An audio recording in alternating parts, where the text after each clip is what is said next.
In today's video, we're going to be taking a look at the tropics, as always, diving into the upcoming pattern where there is plenty of storms on the way, as well as some big temperature changes on the way as well. Now, we also need to talk about the long-range pattern because we do expect a cool down that is expected to pretty much last through the entire next 10 to 15 days. And then beyond that is a bigger question mark, so we're going to be diving into that as well. Before we get into things, be sure to check out Prestige Weather in the description and pinned comment down below. We've just revamped the website a little bit, so feel free to check that out. We do early access to all of our seasonal and monthly forecasts. We also do weekly consulting calls for you guys and other consulting services within our exclusive member-only community, so be sure to check it out for $5 a month in the description and pinned comment down below. Let's take a look quickly here at Tropical Storm Felipe. Still expected to maintain that tropical storm status, becoming post-tropical storm there by the time we're taking a look at about Monday or Saturday, Sunday timeframe, probably Saturday night. As it approaches the coast of Maine, it may come on shore just to the east of that U.S.-Canada border, or it may hit pretty far west in Maine, closer to New Hampshire and Massachusetts. There is a little bit of a wide variety of impact areas there, as you can see, as it's still a couple of days out, but I do expect this to be more pinpointed as we get closer.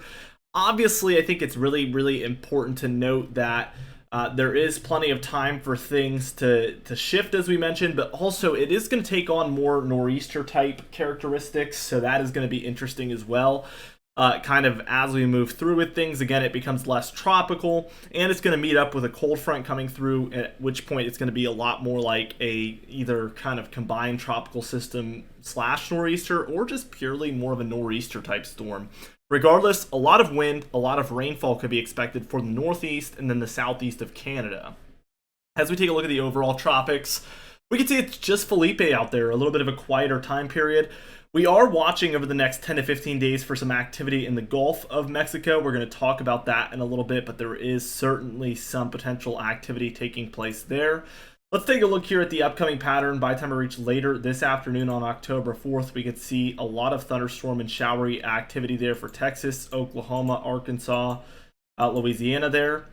We can also see for a lot of the northern states, we're seeing some isolated and scattered showers, but overall a little bit of a quieter day outside of some severe weather happening here in Texas and Oklahoma. I do want to mention that we're going to be going live at 8 p.m., me and my partner Brendan, that works with me over at Prestige Weather, and we're going to be covering this for about an hour or so. So if you guys want to tune into that, again, it's 8 p.m. Eastern time. I will have a link in the pinned comment along with the Prestige Weather link that'll be for that stream, so you can set reminders. But it's the first live stream in a long time. I'm very excited to talk with you guys. We'd be happy to answer any questions you guys might have.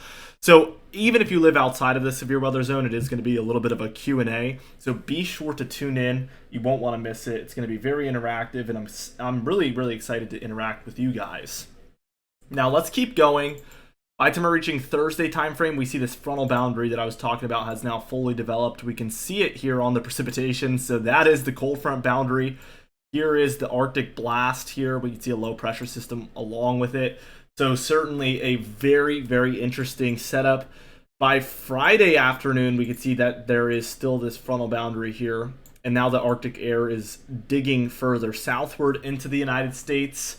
Let's keep going. And by the time we reach Saturday, it is now totally engaged with the eastern states. That frontal boundary, you could probably continue it down like this, something like that. And the Arctic air is now encompassing all of these areas. This is not the only areas that we'll see below normal temperatures, but that is the heart of that cold. They're kind of inside of this upper line. Here's Felipe, so again, it's going to mix kind of with all of this mess that we have going on for later on Sunday. And you can see that this just creates a massive area of storminess to the north and east of that cold air. If this was, about a month from now, this would be a crazy setup for a potential snowstorm in eastern Canada, maybe even the northeastern United States.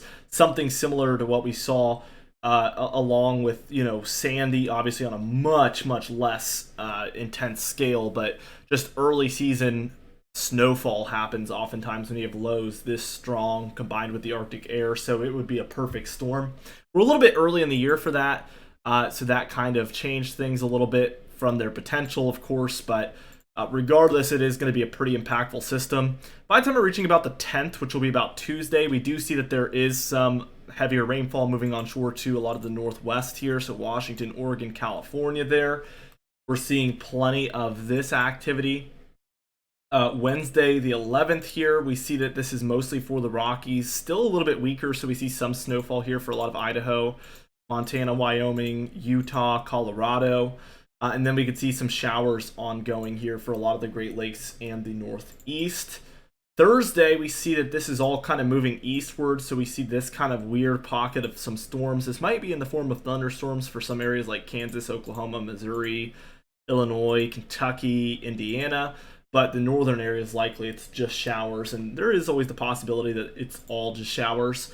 You can see here as well that we do have a lot of storminess setting up for the Gulf of Mexico, and this is that potential tropical activity that we were talking about a second ago. So certainly potential in there. Anytime you see these storms developing in this pocket, when things slow down, and we obviously have the very warm Gulf waters, this all kind of sets up for the potential for just tropical development because of how just conductive the water temperatures are in the pattern overall for something like that.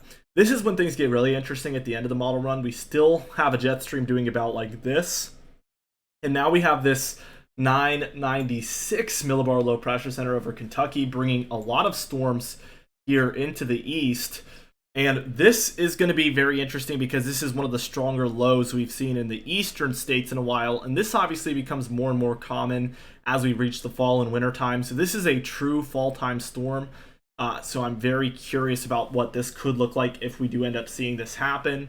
Definitely a lot of rainfall, maybe some wind and some dreary cold conditions. Some very cold rain would be my prediction for a situation such as that one. Total precipitation as a result of all of this, we do see the Pacific Northwest still seeing some above average activity. Now the South Central into kind of the Northeast, you can even draw a shape kind of like this, and that's the area where we primarily expect above average precipitation to be most likely. A little bit drier here in the Southeast, so definitely a little bit less than what we've been seeing. Let's just move on to that temperature pattern because, again, a big warm up there in the east, cool down out west. And we really see the opposite set up very quickly. Already by just a couple of days from now, we see this positive PNA really developing here over the west, and cold air just diving southward here for a lot of the central and eastern states. We're going to see this expand over the days following. So Saturday, Sunday, look at that, how it just dives in. These greens are 10 to 15 degrees below normal, so a very significant departure from what's typical. Coldest air of the season by far. And we have this very strong, very healthy looking positive PNA helping to fuel all of it. We see the cold air stays in place through Tuesday, Wednesday timeframe. Then we start to get some interesting things here. We see that this cooler air starts to trend in for the west, which could be the beginning of a negative PNA. We can really go either direction here, in my opinion. But watch what happens. We see the warmth start to build back in by the time we're reaching Thursday, Friday timeframe. This is October 13th here. We see the warmth building back in here, and what's going to end up happening is this is going to help more cold air push back down into the east, and we see another cold pattern starting here right around the 13th, 14th. That's again Friday, Saturday time frame, and that positive PNA looks healthy once again. So it recycles for a little bit there, but gets going, and it's back on track. Let's take a quick look at the long range pattern, and we see the cooler air in the east, and see the cooler air in the east again, and again. This is for the 11th through the 16th of November. Really no end in sight for this cooler air in the east. It looks to just continue on according to this model. We are going to take that with a grain of salt because first off, that is a very long pattern. And second off, it is very far out. So we are taking it with a grain of salt, but of course we will update you guys on this daily. So stay tuned with the videos as we will continue to keep you guys up to date. Anyway, thank you so much for watching this video. Be sure to subscribe. Again, we do upload every single day. You can even hit the bell icon for daily notifications when we upload so you never miss one. Be sure to like the video if you did enjoy it. Leave a comment down below, and I will see you guys in the next video.